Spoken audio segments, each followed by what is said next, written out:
how to buy a house in the UK.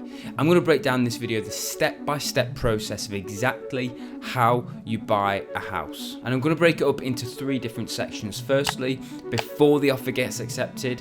Secondly, after the offer gets accepted. And then thirdly, I'm going to throw in at the end a few different things that you're going to need to make sure to factor in when it comes to the costs of buying a house, so that you don't get caught out by any hidden fees, any costs involved that you weren't aware of. Now, if you're interested in investing in property, this video is for you. But if you're also just looking to buy your very first home, your first residential property, then this video is also for you. Welcome to the video. My name is Jack. I'm a property trader. I buy and sell houses in the UK. I also run a sourcing business.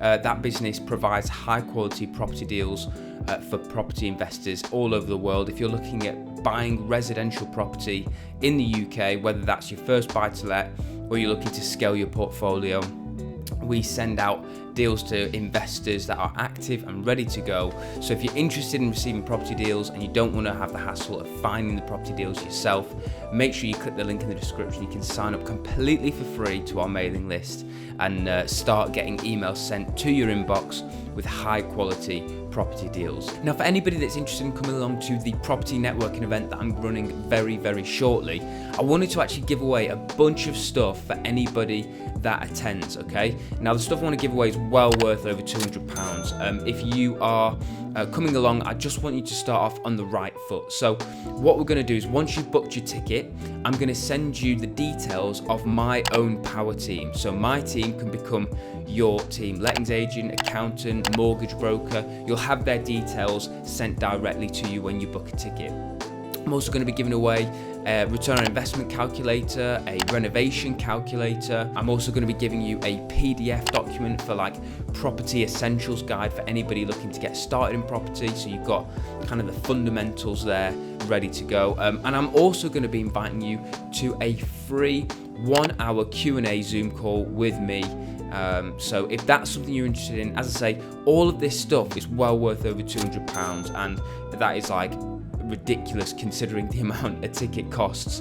So if you want to come along to the event, you get all of this stuff for free. All you need to do is buy a ticket. So if you click the link in the description, you can buy a ticket. Once you buy a ticket, you'll get sent all of this stuff as an extra as well. So I'd love to see you at the event. Make sure you get booked on. I want to help as many people as possible and give as much value as possible. So book on today and get access to all of this stuff for free. So let's just jump straight into it. What are the first things you need to consider?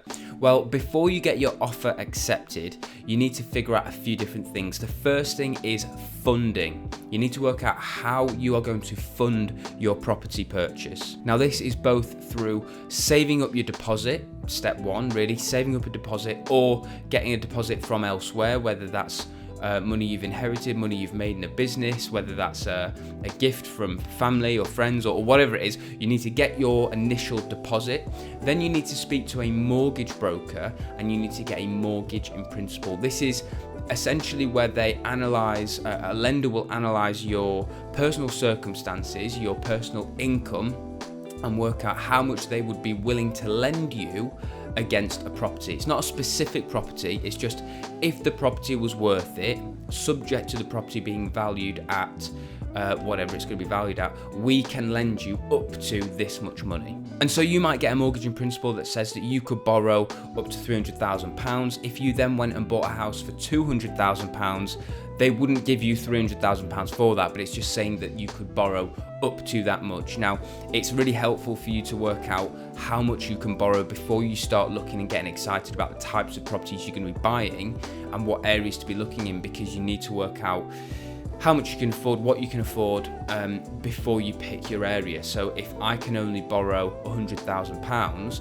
I'm not going to go looking for £500,000 houses, am I? So you've got to work out what you can afford. And once you know this, you can just get cracking and start looking, which leads us on to the next point, which is finding the property. Use platforms online like Rightmove, like Zoopla, or On the Market. If you wanted to get direct to any sellers, or if there's any particular properties that catch your eye and your local area, then you could write a nice letter and post it through the letterbox to try and get direct to that seller. But either way, whatever you do, you've got to go out and start hunting, start looking for and finding some properties. Next, you've got to view the property. This is for you to be able to go and actually have a look at it. Photos can be great, but they don't always tell the full story. So you want to make sure that you can have a good idea of the area, have a look around, but also make sure that you get a quality viewing in on that property so that you can fully assess any works that might need doing, make a note of it and factor that in to the next stage, which is your offer. You need to make an offer on the property. So once you've had a look around, once you've assessed it, once you've had an idea of how much work might need to be spent on it, or if it's a new build or whatever, you've had a look at it, you know what you're buying, and so now it's time to put your offer forward. If this is to the seller, you want to just do that in an email and send it directly to them, or you can do it in person. Quite often, actually, when it comes to negotiation, it's better to put the offer forward direct to the seller in person, because then the negotiations can happen in a conversation. It's a lot easier to win someone over when you're direct to them. But if you're sending them an email, it's pretty cold, and so it's hard to negotiate and get people on your side. When it comes to agents, what you need to do is you need to send over your formal written offer. This is by email, along with your proof of funds, proof of ID, proof of address, and you also need to put your offer in writing. That's it. So you've got to have your offer in writing, the official offer. So I want to offer X amount of money on X property. Here's my ID, here's my funds, here's my address, the proof of all of those things. One of the best things to do is get that stuff ready, ready before you start viewing, only because when you view something, you want to be able to send that offer over with all the right documents, proof of funds, proof of address, proof of ID, because it shows the agents that you're serious and that you're not going to mess around, that you've got things ready to go. They're not having to draw it out of you. You already know that's what you need, and so you just put it forward along with your offer. They'll take your offer a lot more serious. Now, obviously, the next step will be negotiate where necessary, but assume that the negotiations have happened, you then move on to the conveyancing process. So this is post-offer being accepted now. Now, this is everything that gets encompassed in the post-sale side of things. This is what our sales progression team work with our clients on, and it's all about going through the legal process of officially making that property yours. So the first thing that you've got to do once you've had your offer accepted is you need to instruct a solicitor. Now, what will your solicitor do? Your solicitor will actually pretty much handle everything from here, or the vast majority of everything. They will talk, if they're any good, they'll talk you through the whole process. But I have made a little list of things, because we do this day in and day out, and we know exactly what the process is. But I remember my first property that I ever bought, I had no idea what was going to happen next. An offer gets accepted, and then what? I had no clue. And I've actually had friends recently reach out to me to say, what's the actual process after this? So I'm going to break it down. As I say, if you've got a good solicitor, they should be able to just break it down for you, explain it, and quite honestly, they do the vast majority of the work anyway. Now, one of the things you've got to do, and this doesn't have to be instantly, but this is at some point, but you need to introduce your mortgage broker to your solicitor, if you've used a mortgage broker anyway, because what they'll do is they will then have a conversation about the finance, the money that you're going to be borrowing from the bank. Your solicitor will get in contact with the relevant people so that they can take the money off of the lender at the right time to then put forward and transfer across for the purchase of your property. So a lot of people aren't even sure how it works in terms of getting a mortgage. You don't touch any of the money. You don't see any of the money from a mortgage lender.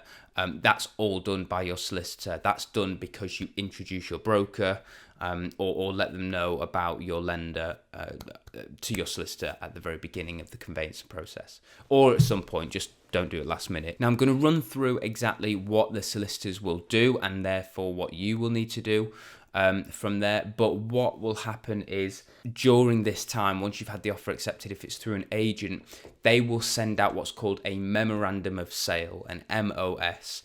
This is just to detail any particulars about the property and the sale that's been agreed. So the price, the parties involved, the solicitors that are involved, anything that's been agreed, whether it's like it's 28-day completion or whatever it might be, any particular terms in the agreement when it came to having the offer accepted. They'll just write all of that up, send it out to both sellers and buyers, solicitors, and also buyers and sellers, so that everybody's fully informed, everybody knows who is involved, and we can progress from there. But again, that's not something you have to worry about. That's something that your agents will do if they're any good. And it just informs your solicitor moving forward into the conveyancing process. So once you've had a call with your solicitors, what you need to do is they will send out a client care pack. You need to formally instruct them. They'll send you like a letter and like a little pack that you can then read through to understand what they do, their terms and conditions, things like that. All you do is you sign that and you send it back to them. You can even do that in the solicitor's office with them. I use solicitors that aren't local to me, so they just post that to me first class. I sign it and I send it back first class to keep things moving nice and quickly. But it's just to formally instruct your solicitors. Now, your solicitor will communicate with the seller's solicitor throughout the whole process. And the first stage and the first main thing that gets done is that the seller's solicitor sends to your solicitor what's called the draft contract pack. Now, what's entailed in this is a few different things, but essentially it's information about the property that therefore allows your solicitors to raise inquiries. It might be things like fixtures and fittings, and a few like terms of the sale, things like that, just to get a really good idea of the property that you are going to be buying. Now, when people say raise inquiries, when I'm talking about raising inquiries, that is essentially where the buyer's solicitor, so your solicitor, will raise any questions, any queries to the seller's solicitor regarding any information that's currently unknown by your solicitor that would have an impact on the sale. So any particular inquiry. So it might be that if you're buying an investment property that is a rental, they might raise inquiries to say, okay, could you give us some information about the rental income? Is there any rent arrears? How much are they paying? And can you prove their AST? Can you send us the AST contract? And if that's not given to them in the draft contracts, then they will raise inquiries to get that information. So it's just simply a case of raising questions that will give you answers to information that you don't already have. What your solicitor will also do is something called searches, your local searches. This is essentially where your solicitor will do a check of the local area surrounding the property that you're buying. Essentially, this is just to check any future developments that might be coming in. It might be to just search for any historical issues that may affect the purchase of the property or just affect the property in general that you're going to be buying. An example of this was I was buying a property in Birmingham, and the searches came back that there was a planning application put in and actually had been approved, I think, for a big, not phone mast, one of those big, what are they? Mast, are they? Okay, so I've just Googled the official name, a transmission tower. Yeah. A transmission tower was going to be built really, really close to the back garden of the property that I was buying. Now, that planning got accepted, I think it was 15 years ago, and nothing had got done. So my assumption was they got planning for it, and then they decided not to do it. The company just didn't end up building it for whatever reason, but they weren't going to get planning for it 15 years ago and then now build it, the week that I buy the property. And it was a case of buying it and then just selling it straight away, and it caused no issues when we sold it either. So it's just things like that, development information, drainage reports, things like that just might affect the property. It's just information of the local area surrounding it. Now, alongside all of this doesn't have to be at the same time. It could be after, or it could be during it, whenever you want. If you wanted to, optionally, you could get an additional survey, so like a home buyer's survey or something like that, where you would pay an external company to go and do a survey on the property to make sure that there's no issues, to raise any issues that might actually be there. factor in any, if somebody goes round and assesses the property and finds that there's actually loads of damp, if it turns out that there's electrical issues, if it turns out there's some subsidence, you can pay a professional to go around and check all of that for you. Now, I'd actually encourage you to do this, especially if it's your first 1, 2 or 3 properties. If you've not got the knack for it, if you don't feel like you're an expert in understanding this. I don't really get surveys anymore, but that's because I know what I'm looking for. When I first got started, I think it's actually very smart. It's going to cost you £300, £400, £500 to get a survey, but it mitigates the risk of buying something that has a real issue. And then just getting that survey gives you that peace of mind to know that what you're buying is a solid investment, a solid purchase, and there's nothing particularly wrong with it. Now, if you're buying the property with a mortgage, your mortgage lender will instruct a surveyor as well. So some people, especially if I buy something with a mortgage, I don't really worry too much about it, because a mortgage lender will want to make sure that the property is valued at what you're buying it, so that if for whatever reason you defaulted on your mortgage, they could take the money back. So if you bought a house for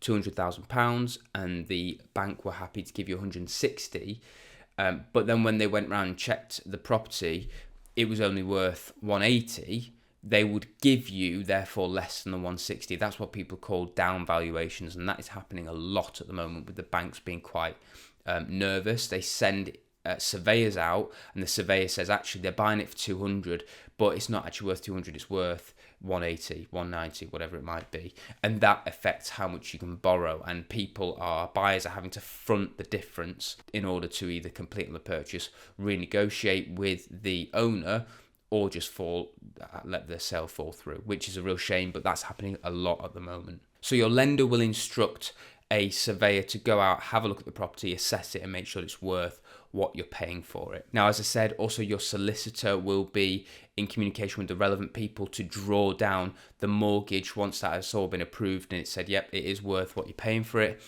We can give you the funds. Your solicitor will be in contact with the right people to draw those funds down as soon as you are ready to buy. Again, like I said, your solicitor's pretty much doing everything here. They send out paperwork, you sign it and send it back. And any issues or problems you can communicate with your solicitor about. But what was I saying? The solicitor will draw down the mortgage, and so what will happen then is what will happen first is that you will sign contracts. So everything's settled, inquiries have been raised, your questions have been answered, searches have been done, there's no issues, survey's been carried out, everything's looking good, everything's lined up and everything's good to go. So what would happen is the buyer's solicitor and the seller's solicitor would send out to their client the final contract. You would then sign that contract, send it back to your solicitor, and then you would agree a date to exchange those contracts. Once the contracts have been exchanged, you're legally obliged to sell that property. So you can't really get out of the purchase of it then. You're legally obliged to purchase it. Now, so you exchange contracts and then you complete. Usually, exchange and people talk about exchange and complete because really they more often than not happen on the very same day. So you would exchange contracts and you'd complete on the same day. Now, completion is when you get the keys, it is officially yours, you own the property, it's in your name, you get the keys and you get to go and celebrate. So that really is the whole process. And I know I kind of waffled on a little bit and hopefully kept it as concise as possible, but that's really the conveyancing process to the point of getting the keys. Now, before you shut off, a few things I wanted to mention are the costs, right? So the costs of purchasing a property that you need to make sure you factor in. This is to stop anybody from getting into wanting to buy a house and then not realising the costs involved. So I'm just going to quickly list off the costs that are involved in buying a house. This is just, in most cases, the simplest form of what you'd have to pay. Now, just before I cover this, if you found this video helpful, make sure that you hit the subscribe button, click the bell notification. I'd love to have you part of the family on this channel. I would love to grow it more and more and provide more value to people who are interested in property. So if you are interested in this type of content, my upload schedule is pretty random. So click the subscribe button, but also click the bell notification as well so you don't miss an upload when we put it out there. So costs, the costs that you need to factor in. Obviously, the obvious one is the purchase price. If you're buying a house for £200,000, you need to pay £200,000. So who knew? You have to pay the purchase price. That's the first cost. The second cost is your stamp duty. Now, I just Google a calculator for this. I've said kind of 3% for stamp duty before on a video, and people have then just applied that to every scenario. Stamp duty varies. If you're buying a residential, if you're buying a second home, if it's an investment, if it's bought in a limited company, stamp duty changes depending on how you're buying and what you're buying. Like it varies a lot. So just Google stamp duty calculator and one will pop up. Fill in your personal circumstance and it will spit out a number that will be accurate to how much you need to pay.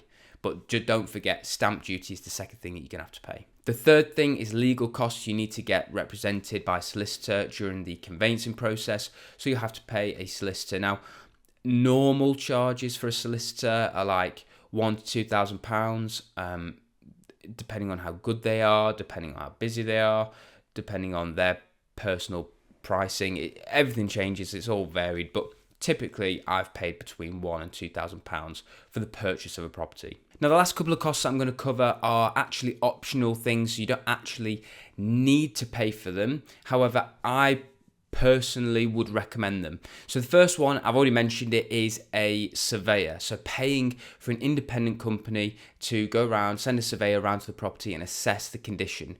I'd especially recommend this if you are looking at buying your first property, or if you're very risk averse, or if you're just a little bit nervous about the property that you're buying. So whatever it is, for whatever reason, I personally would look at getting a surveyor in. They'll cost something between £300 and £500, sometimes a little bit more, for like a home buyer's survey. As I say, they are worth getting if you are nervous. If you know what you're doing and you want to take the risk, go for it. I personally don't get a survey on every property that we buy. In fact, the majority I don't, but that's because I've done this so many times and I know what I'm looking at. I know what I'm looking for. So, I mean, yeah, if you're buying with a mortgage as well, your lender will also send a surveyor out, but that's more to value it as opposed to work out any problems that might occur when you come to buy it and renovate it, for example. So I'd look at getting a surveyor to go around as well. The other optional cost that you need to factor in is a mortgage broker. Now, I've mentioned a mortgage broker a few times, and whilst I use them every single time, they aren't essential if you don't want to. The benefit with a mortgage broker is essentially, say this is you, this is your mortgage broker, and then you've got lots of different lenders out there. What you don't want to have to do is fill in an application at every individual lender out there. Okay, your mortgage broker has access to every single one of them. They know what the best products are on the market. And so when you go to a mortgage broker, you can pay them to go and find you the best deal for your personal circumstances. Now, a mortgage broker, they charge different things. I know mortgage advisors that have charged people 250 quid. I know people that have been charged £1,000. I know I've been charged before 1% of the loan value. So if you're going to buy a house and you needed to borrow 200 grand, you'd pay £2,000 for that. So you get charged different things. Also, some mortgage brokers will get paid by the lender. So just have a look in your area, have a look around, work out reach out to a couple of different people and work out what they want to charge you. Just ask them, they'll be upfront about it. And I personally would recommend it, because if you can get a good mortgage broker, then you will get a good deal on your mortgage, and I just think it's worth it. It's definitely worth it, especially if you're going to be looking for advice, and especially if you don't know what you're doing. They do this day in and day out, so I'd recommend getting a mortgage broker. Now, guys, if you found this video helpful, please hit the subscribe button. I genuinely want to help as many people as possible. I want to build this community as big as possible, purely just for the sake of adding value. I want to help people create freedom for themselves. So if that's something you're interested in, hit the subscribe button, and you'll get more content like this. Also, if you are interested in property and you'll connect with me and you want to connect with like-minded people and get some value, hear some market updates and get some inspiration from amazing speakers, then make sure you sign up to the property networking event that's going to be happening very, very shortly. You can access that by clicking the link in the description, and I would genuinely love to see you there. But I hope you found the video helpful, and I'll see you in the next one.